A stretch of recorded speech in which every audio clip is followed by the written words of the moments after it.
बिस्मिल्लाहिर्रहमानिर्रहीम अस्सलाम वालेकुम वरहमतुल्लाहि वबरकातुहू। नाज़रीन, गुज़िश्ता दिन कौमी असम्बली के अंदर बजट पेश किया गया। उस बजट के अंदर जहाँ बहुत सारी चीज़ों पर गुफ्तगू करने को दिल चाहता है, लेकिन वहाँ पर एक चीज़ पर गुफ्तगू ज़रूर करना चाहूँगा। नाज़रीन, इस बजट के अंदर नाच गाने बेहयाई फैलाने वालों को और ढोल बाजे वालों को और फिल्म इंडस्ट्री वालों को खातिर खा रिलीफ दी गई। नाज़रीन, अगर इस मामले पर हम मजहबी तबके से ताल्लुक़ रखने वाले लोग आवाज़ उठाते हैं तो हमें ये ताना दी जाती हैं कि ये शिद्दत पसंद लोग हैं। हमें ये कहा जाता है कि ये लोग दुनिया की तरक्की से नावाकिफ़ है। हमें ये कहा जाता है कि ये लोग हमें दुनिया के साथ कंधे से कंधा कदम से कदम मिलाकर चलने नहीं देते।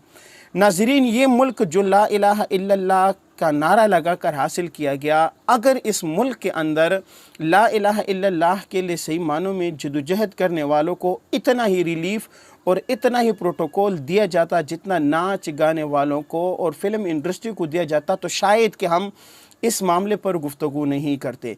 लेकिन जहाँ इस मुल्क के अंदर ला इलाहा इल्लल्लाह का नारा लगाने वाले, इसके लिए जदोजहद करने वाले, यानी कि बाल्फाज आसान में कह दूँ कि मस्जिद और मदरसे वालों को जहां उनके रास्ते हमेशा के लिए तंग से तंग किए जाते हैं, उनको दीवार से लगाने की कोशिश की जाती है, इसके बरक्स नाच गाने वालों को हर हुकूमत के अंदर रिलीफ पर रिलीफ दिए जा रहे हैं। नाज़रीन, इस हुकूमत के अंदर जहां जमीयत उलमा इस्लाम भी इस हुकूमत का हिस्सा है, इस हुकूमत ने गुज़श्ता दिन बजट पेश किया और बजट के अंदर जो है फ़िल्म इंडस्ट्री वाले और नाच गाने वालों को खातिर खा रिलीफ दी। उसमें से सबसे पहले जो चीज़ वो ये है कि जो नए सिनेमाघर बनाए जाएंगे, प्रोडक्शन हाउस बनाए जाएंगे, फ़िल्म म्यूज़ियम बनाए जाएंगे, तो उनको 5 साल के इनकम टैक्स जो है उससे इस्तिस्ना हासिल होगा। उनको 5 साल इनकम टैक्स नहीं पे करना पड़ेगा।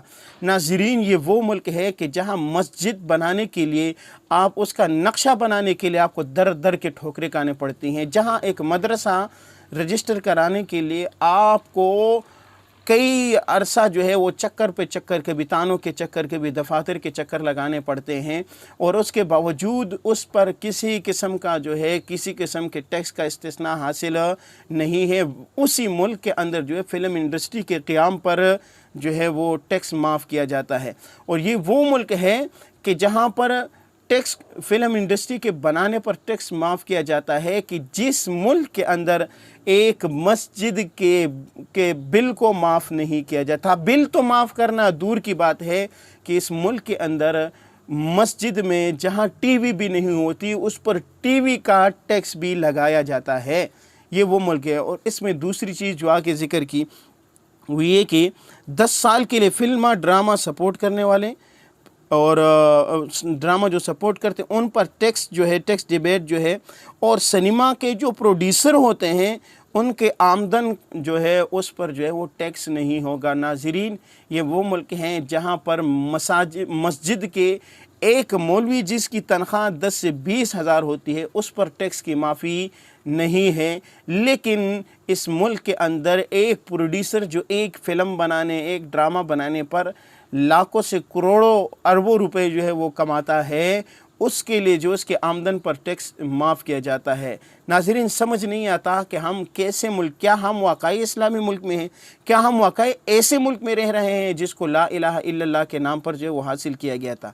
और आगे इन्होंने ज़िक्र किया कि जो नए फिल्म और ड्रामों के लिए आलात मंगवाने पर जो है वो सेल टैक्स जो है वो सिफर होगा। इंटरटेनमेंट ड्यूटी जो है वो ख़त्म होगी।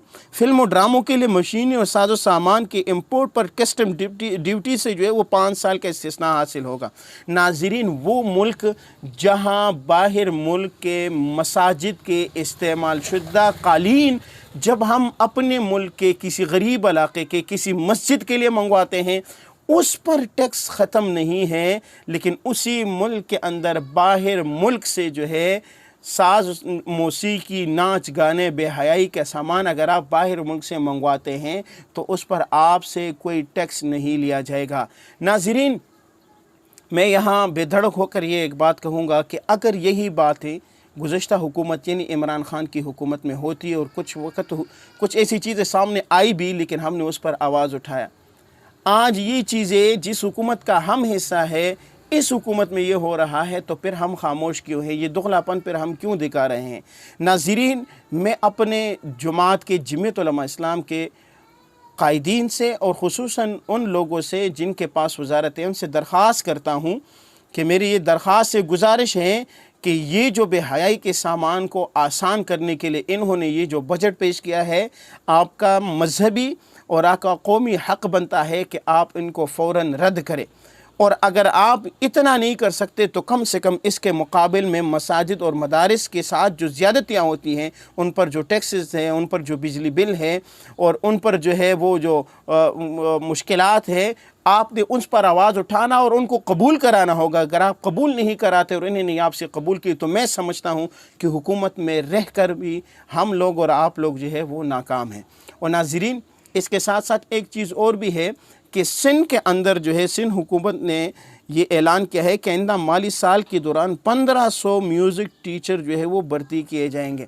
नाज़रीन, गुज़िश्ता हुकूमत के अंदर अगर ऐसी बात आई, फवाद चौधरी ने एक जगह ऐलान किया कि भाई हमने सिनेमाओं पर जो है वो टैक्स नहीं लगाए हैं, तो हमने उस पर आवाज़ उठाए। लेकिन नाज़रीन, जब यहाँ सिंध के अंदर जो है वो 1500 टीचर जो है स्कूलों के अंदर लगाए जाएंगे, जो हमारे कौम के बच्चों को नाच गाने और उनको जो है ये मौसीकी की चीज़ें दिखाएंगे। सिनेमाओं को जो रिलीफ दी गई या सिंध के अंदर जो मौसीकी की तरवीज की जा रही है, अगर सिर्फ हुकूमत का हिस्सा होने की वजह से हम इस पर खामोश है, तो नाज़रीन मैं समझता हूँ कि हमसे बढ़कर कोई मुनाफिक ही नहीं होगा। मैं समझता हूँ कि ये हम दुगला पॉलिसी अपना रहे हैं। मैं बज़ात ख़ुद जमीयत उलमा इस्लाम का एक वर्कर अपने कायदीन से, अपने साथियों से, कारकुनों से ये दरख्वास्त करता हूँ कि हमें ऐसे मामलात पर किसी की परवाह किए बग़ैर इस पर शदीद एहतजाज करना होगा, इस पर आवाज़ उठाना होगा। और मुझे उम्मीद है कि हमारे कायदीन इस पर आवाज़ भी ज़रूर उठाएंगे और इन चीज़ों को वापस करने में कामयाब भी हो जाएंगे। वस्सलाम।